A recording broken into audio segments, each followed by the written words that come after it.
തെരഞ്ഞെടുപ്പ് ഫലം വരാൻ ഇനി ദിവസങ്ങൾ മാത്രമേ ബാക്കിയുള്ളൂ. എല്ലാ മുന്നണികളും നല്ല ആത്മവിശ്വാസത്തിലാണ്. അവരുടെ താഴെത്തട്ടിൽ നിന്ന് കിട്ടിയ കണക്കനുസരിച്ച് ജയിക്കും എന്ന് വിശ്വസിക്കുന്ന സീറ്റുകളുണ്ട്. 20-ൽ 20 എന്നാണ് കോൺഗ്രസ് പറയുന്നത്, UDF പറയുന്നത്. 12 സീറ്റ് വരെ എന്നാണ് LDF പറയുന്നത്, CPIM പറയുന്നത്. 2 സീറ്റിൽ ഉറപ്പ് എന്നാണ് BJP പറയുന്നത്. ഇത് നടക്കുമോ എന്നത് എല്ലാവരും ആകാംക്ഷയോടെ നോക്കി നിൽക്കുകയാണ്. ഇതേപോലെ നടക്കാൻ യാതൊരു സാധ്യതയുമില്ല. കാരണം 20 സീറ്റ് ആകെയുള്ളൂ. അതുകൊണ്ട് 20 സീറ്റിൽ ഒതുങ്ങണം ഈ 3 കക്ഷികളുടെയും സീറ്റ് നില. ഇതാണ് ഇപ്പോഴത്തെ അവസ്ഥ. അതുകൊണ്ട് തന്നെ UDF പറയുന്ന 20-20 എത്താൻ സാധ്യതയില്ല. UDF നേതാക്കൾ ചോദിച്ചാൽ അവർ തന്നെ പറയും ഒരു 15 സീറ്റ് വരെ എന്ന് വെച്ചാൽ ഒരു തിരിച്ചടി അവർ ഭയക്കുന്നുണ്ട് എന്ന്, അവർ കണക്ക് കൂട്ടുന്നുണ്ട് എന്ന്. BJPയെ സംബന്ധിച്ച് 2 സീറ്റ് അത് ഉറപ്പാണ് എന്നാണ് പറയുന്നത്. ഈ 2 മുന്നണികൾക്ക് എന്ന് വെച്ചാൽ BJPക്കും അതോടൊപ്പം തന്നെ കോൺഗ്രസിനും ഈ ഇലക്ഷൻ വളരെ വളരെ നിർണായകമാണ്. 20 സീറ്റ് ലക്ഷ്യമിട്ട് പ്രവർത്തിച്ച് ഒരു 15 സീറ്റെങ്കിലും നേടിയില്ല എങ്കിൽ കോൺഗ്രസിൻ്റെ പല നേതാക്കളുടെയും തലയുരുളും. അതിലൊന്നാം സ്ഥാനത്ത് KPCC പ്രസിഡന്റ് K. സുധാകരൻ തന്നെയാണ് എന്ന കാര്യം സംശയമില്ല. അതിൽ ഏതാണ്ട് തീരുമാനമായിട്ടുണ്ട്. എത്രമാത്രം അതിനെ പ്രതിരോധിക്കാൻ K. സുധാകരന് കഴിയും എന്ന ചോദ്യം മാത്രമേ ഉയരുന്നുള്ളൂ. K. സുധാകരൻ AK ആന്റണിയെ കൂട്ടുപിടിച്ച് രമേശ് ചെന്നിത്തലയുടെ പിന്തുണയോടുകൂടി നീക്കങ്ങൾ നടത്തുന്നുണ്ട് എന്നത് ഒരു വസ്തുതയാണ്. ആ നീക്കം എത്രമാത്രം വിജയിക്കുമെന്നത് അറിയേണ്ടിയിരിക്കുന്നു. ഇലക്ഷനിൽ വലിയ തിരിച്ചടി നേരിട്ടാൽ, സീറ്റിന്റെ എണ്ണം വളരെയധികം കുറഞ്ഞു പോയാൽ സ്വാഭാവികമായും തെറിക്കുന്നത് K. സുധാകരൻ്റെ തല തന്നെയായിരിക്കും എന്ന കാര്യം സംശയമേയില്ല. അപ്പോൾ ഞാൻ VD സതീശനും കൊണ്ടേ പോകൂ എന്ന നിലപാട് ഇപ്പോൾ K. സുധാകരൻ എടുത്തിട്ടുണ്ട്. VD സതീശൻ പ്രതിപക്ഷ നേതാവാണ്. ഞാൻ ഈ ഇലക്ഷൻ പ്രചാരണത്തിൽ എവിടെയും ഉണ്ടായിരുന്നില്ല. പ്രചാരണം മുഴുവൻ നയിച്ചത് VD സതീശനും KC വേണുഗോപാലും MM ഹസനും ചേർന്നാണ്. അതിൽ രമേശ് ചെന്നിത്തലയും കൂടിയുണ്ട്. അതുകൊണ്ട് എന്നെ എന്തിനാണ് കുറ്റപ്പെടുത്തുന്നത്? ഞാൻ കണ്ണൂരിൽ മത്സരിക്കുകയായിരുന്നു. കണ്ണൂർ മണ്ഡലത്തിന്റെ പുറത്തേക്ക് എവിടെയും ഞാൻ പ്രചാരണത്തിന് പോയിരുന്നില്ല എന്നാണ് K. സുധാകരൻ വാദിക്കുക. അപ്പോൾ എന്തിനാണ് എന്നെ കുറ്റപ്പെടുന്നത്? എന്തിനാണ് എന്നെ ബലിയാടാക്കുന്നത്? ഈ ചോദ്യം K. സുധാകരൻ ചോദിക്കും. അപ്പോൾ ഈ തെരഞ്ഞെടുപ്പ് ഫലത്തിന്റെ പരാജയത്തിന് ഉത്തരവാദി VD സതീശനും കൂടിയാണ് എന്നും, എന്നെ മാറ്റുമ്പോൾ VD സതീശനെയും കൂടി മാറ്റണം എന്ന നിലപാടെടുക്കും K. സുധാകരൻ. അത് രമേശ് ചെന്നിത്തലയ്ക്ക് വഴിയൊരുക്കുമോ? KPCC പ്രസിഡന്റ് സ്ഥാനത്തേക്കോ അതില്ലെങ്കിൽ പ്രതിപക്ഷ നേതൃസ്ഥാനത്തേക്കോ എന്ന ചോദ്യവും ഉയരുന്നുണ്ട്. ഏതായാലും KPCC പ്രസിഡന്റ് സ്ഥാനം K. സുധാകരനെ സംബന്ധിച്ചിടത്തോളം അതിനിർണായകമായ സമയമാണ് വരാൻ പോകുന്നത് എന്ന കാര്യത്തിൽ സംശയമില്ല. അത് എങ്ങനെ സംരക്ഷിക്കും K. സുധാകരൻ എന്നത് മാത്രമേ അറിയാനുള്ളൂ. അതോടൊപ്പം സീറ്റ് കുറഞ്ഞാൽ കോൺഗ്രസിനുള്ള വിശ്വാസം ഘടകകക്ഷികൾക്ക്, പ്രത്യേകിച്ച് മുസ്ലിം ലീഗ് അടക്കമുള്ള ഘടകകക്ഷികൾക്ക് നഷ്ടപ്പെടും. അത് UDF-ൽ തന്നെ അന്തഃഛിദ്രത്തിന് ഇടയാക്കും. അത് UDF-ന് തന്നെ വലിയ തിരിച്ചടിയായി മാറും എന്ന കാര്യത്തിലും സംശയം വേണ്ട. അതുകൊണ്ട് ഈ തെരഞ്ഞെടുപ്പിൽ വമ്പിച്ച വിജയം നേടേണ്ടത് കോൺഗ്രസിന്റെ ആവശ്യമാണ് എന്ന കാര്യം സംശയമേയില്ല.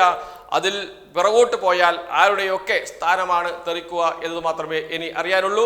ഒരു അഴിച്ചുപണി കോൺഗ്രസ് നേതൃത്വത്തിൽ ഉണ്ടാകുമെന്ന കാര്യത്തിൽ ഒരു സംശയവും വേണ്ട. അതേസമയം തന്നെ BJPയുടെ സംസ്ഥാന അധ്യക്ഷൻ K. സുരേന്ദ്രൻ ഇപ്പോൾ 2ാം ടേമാണ്. ഒരു ടേം കഴിഞ്ഞ് 2ാമത്തെ ടേം അദ്ദേഹത്തിന് അനുവദിച്ചിരുന്നു. 2 വർഷം കൂടിയുണ്ട് കാലാവധി തീരാൻ.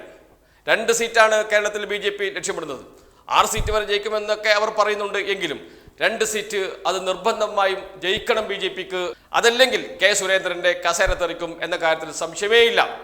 കേരളത്തിൽ 2 സീറ്റ് അവർ ലക്ഷ്യമിടുന്നത് തിരുവനന്തപുരവും തൃശ്ശൂരുമാണ്. തിരുവനന്തപുരത്തിൽ അനുകൂലമായ രാഷ്ട്രീയ കാലാവസ്ഥയുണ്ട് എന്നും രാജീവ് ചന്ദ്രശേഖരന്റെ സ്ഥാനാർത്ഥിത്വം ശശി തരൂരിന് ഒരു ബദൽ എന്ന രൂപത്തിൽ ഉയർത്തിക്കൊണ്ടുവരാൻ കഴിഞ്ഞിട്ടുണ്ട് എന്നും, തീരദേശ വോട്ടുകൾ, ക്രിസ്ത്യൻ വോട്ടുകൾ ഇത്തവണ BJPക്ക് ലഭിച്ചിട്ടുണ്ട് എന്നും, കഴിഞ്ഞ തവണ ലഭിച്ച വോട്ടുകളും അതോടൊപ്പം തന്നെ തീരദേശ വോട്ടുകളും അതോടൊപ്പം ക്രിസ്ത്യൻ വോട്ടുകളും കൂടുമ്പോൾ ഉറപ്പായും ജയിക്കാൻ കഴിയും BJPക്ക്, രാജീവ് ചന്ദ്രശേഖരന് എന്നാണ് BJPയുടെ കണക്കുകൂട്ടൽ. അതേപോലെ തന്നെ തൃശ്ശൂരിൽ സുരേഷ് ഗോപി നല്ല മുന്നേറ്റം ഉണ്ടാക്കിയിട്ടുണ്ട്. സുരേഷ് ഗോപി ആ മണ്ഡലത്തിൽ കേന്ദ്രീകരിച്ച് പ്രവർത്തിച്ചിട്ടുണ്ട്. കരുവന്നൂർ പോലെയുള്ള വിഷയങ്ങൾ BJPക്ക് അനുകൂലമായി മാറിയിട്ടുണ്ട്. കേന്ദ്ര അന്വേഷണ ഏജൻസികളുടെ ഇടപെടൽ അത് വളരെയധികം സഹായിച്ചിട്ടുണ്ട് സുരേഷ് ഗോപിയെ എന്നാണ് കണക്ക് കൂട്ടുന്നത് BJP നേതൃത്വം. അതോടൊപ്പം TM പ്രതാപനാണ് തൃശ്ശൂരിലെ സിറ്റിംഗ് MP. അദ്ദേഹത്തെ മാറ്റി പകരം K. മുരളീധരൻ വന്നതും സുരേഷ് ഗോപിക്ക് അനുകൂലമായിട്ടുണ്ട് എന്ന നിലപാടാണ് BJPക്കുള്ളത്. അതുകൊണ്ട് ജയിച്ചു വരും 2 സീറ്റിൽ തൃശ്ശൂരും അതോടൊപ്പം തിരുവനന്തപുരത്തും എന്നാണ് BJP കണക്കൂട്ടുന്നത്. അതോടൊപ്പം BJPയുടെ വോട്ടിംഗ് ശതമാനം അത് വർദ്ധിപ്പിക്കേണ്ടതുണ്ട്. 11% ഇപ്പോൾ വന്ന് നിൽക്കുന്നത്. 17% വരെ BJPയുടെ വോട്ടിംഗ് ശതമാനം വർദ്ധിച്ചിട്ടുണ്ട്. UDF സർക്കാരിൻ്റെ അവസാന കാലത്ത്, ഉമ്മൻചാണ്ടി സർക്കാരിൻ്റെ അവസാന കാലത്ത് നടന്ന നിയമസഭ തെരഞ്ഞെടുപ്പിൽ 18-19% BJPക്ക് മാറാൻ കഴിഞ്ഞിട്ടുണ്ട്. അത് 18-20% വർദ്ധിപ്പിക്കാൻ കഴിയണം. 30 ലക്ഷത്തോളം വോട്ടുകൾ ഇത്തവണ നേടണം. ഇതാണ് BJPയുടെ ലക്ഷ്യം. ആ ലക്ഷ്യത്തിലേക്ക് എത്താൻ കഴിഞ്ഞില്ല എങ്കിൽ അവിടെയും കസേര തെറിക്കും. ആ തെറിക്കുന്ന കസേര K. സുരേന്ദ്രന്റെ തന്നെയായിരിക്കും. പിന്നെ ആരാണ് ആ സ്ഥാനത്തേക്ക് വരുന്നത്? വി മുരളീധരൻ തന്നെയാണ് എന്ന വാർത്തകളാണ് പുറത്തു വരുന്നത്. കേന്ദ്രമന്ത്രിയായ വി മുരളീധരൻ ആറ്റിങ്ങൽ ജയിക്കില്ല, ഏതാണ്ട് ഉറപ്പായിട്ടുണ്ട്. അദ്ദേഹത്തിന് ഇനി കേന്ദ്രമന്ത്രി സ്ഥാനം നൽകില്ല, രാജ്യസഭാ സീറ്റ് നൽകില്ല, ജയിച്ചു വന്നെങ്കിൽ മാത്രമേ മന്ത്രിസ്ഥാനമുള്ളൂ എന്നാണ് വി മുരളീധരനോട് BJP നേതൃത്വം പറഞ്ഞിരിക്കുന്നത്. അതുകൊണ്ട് ആറ്റിങ്ങലിൽ അധികം പാടുപെട്ടിരുന്നു എന്ന കാര്യം സംശയമേ ഇല്ല. ജയിച്ചു വന്നാൽ കേന്ദ്രമന്ത്രി സ്ഥാനമാണ്. BJP അധികാരത്തിൽ വന്നാൽ ആദ്യഘട്ടത്തിലൊക്കെ BJP അധികാരത്തിൽ വരുമെന്ന വാർത്തകളൊക്കെയാണ് ഉണ്ടായിരുന്നത്. പിന്നീട് അത് മാറി BJP ഇപ്പോൾ അധികാരത്തിൽ വരുമ്പോൾ എന്ന സംശയമൊക്കെ ഉയരുന്നുണ്ട്. എന്നിരുന്നാലും ഒരു കേന്ദ്രമന്ത്രി എന്ന നിലയിൽ ആറ്റിങ്ങലിൽ മത്സരിച്ച് അദ്ദേഹം പരാജയപ്പെടും. അങ്ങനെ പരാജയപ്പെട്ടാൽ അദ്ദേഹത്തിന് ഒരു സ്ഥലം ഒരുക്കണം. അത് BJPയുടെ സംസ്ഥാന അധ്യക്ഷന്റെ പദവിയായിരിക്കും എന്ന വിവരം പുറത്തു വരുന്നുണ്ട്. വി മുരളീധരനെ മുൻനിർത്തി അടുത്ത നിയമസഭാ തെരഞ്ഞെടുപ്പിനെ നേരിടാനാണ് ഇപ്പോൾ BJP തീരുമാനിച്ചിരിക്കുന്നത് എന്ന വാർത്ത വന്നിട്ടുണ്ട്. ഏതായാലും വലിയ മുന്നേറ്റം BJPക്ക് ഉണ്ടാക്കാൻ കഴിഞ്ഞാൽ എന്ന് വെച്ചാൽ ഒരു 18-20% വോട്ടിംഗ് ശതമാനം വർദ്ധിപ്പിക്കാനും 2 സീറ്റിൽ ജയിക്കാനും കഴിഞ്ഞാൽ ഒരു സംശയം വേണ്ട, കെ സുരേന്ദ്രൻ തുടരും. അദ്ദേഹത്തിന്റെ കാലാവധി തീരും വരെ അദ്ദേഹത്തിന് അവിടെ ഇരിക്കാനും കഴിയും. അടുത്ത നിയമസഭാ തെരഞ്ഞെടുപ്പും കെ സുരേന്ദ്രന്റെ നേതൃത്വത്തിൽ നടക്കും എന്ന കാര്യം സംശയമേ ഇല്ല. പക്ഷേ അത്ര ഒരു സാധ്യത എന്ന് വെച്ചാൽ 18% 20%-ലേക്ക് BJPയുടെ വോട്ടിംഗ് ശതമാനം ഉയർത്തുകയും 2 സീറ്റ് ജയിക്കുകയും ചെയ്യാനുള്ള സാധ്യത വളരെ വളരെ കുറവാണ്. കേരളത്തിൽ ഇപ്പോഴും BJPക്ക് 0 സീറ്റ് തന്നെയായിരിക്കും എന്നാണ് എല്ലാ രാഷ്ട്രീയ നിരീക്ഷകരും പറയുന്നത്. എല്ലാ സർവേകളും പറയുന്നത് ഇത്തവണയും അക്കൗണ്ട് തുറക്കാൻ കഴിയില്ല BJPക്ക് എന്ന് തന്നെയാണ്. അതുകൊണ്ട് തന്നെ കെ സുരേന്ദ്രന്റെ സ്ഥാനം അത് തെറിക്കും എന്ന കാര്യം സംശയമേ ഇല്ല. ആ സ്ഥാനത്തേക്ക് വി മുരളീധരൻ വരും.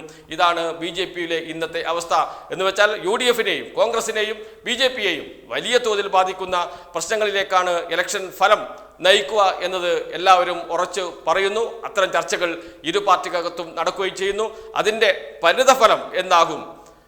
UDF തന്നെ ഇല്ലാതാകുമോ? കോൺഗ്രസ് വമ്പൻ പരാജയത്തെ നീങ്ങുമോ? കോൺഗ്രസിൽ ഗ്രൂപ്പ് യുദ്ധം ശക്തമാകുമോ എന്ന് പറയുന്നതോടൊപ്പം തന്നെ, എന്ന് ചിന്തിക്കുന്നതോടൊപ്പം തന്നെ കോൺഗ്രസിനകത്തുള്ള ഈ സംഭവത്തിന്റെ ഈ തമ്മിലടിയുടെ മറ്റൊരു രൂപം BJPക്കകത്തും ആവർത്തിക്കുമോ എന്നതാണ് രാഷ്ട്രീയ നിരീക്ഷകർ ഉറ്റുനോക്കുന്നത്.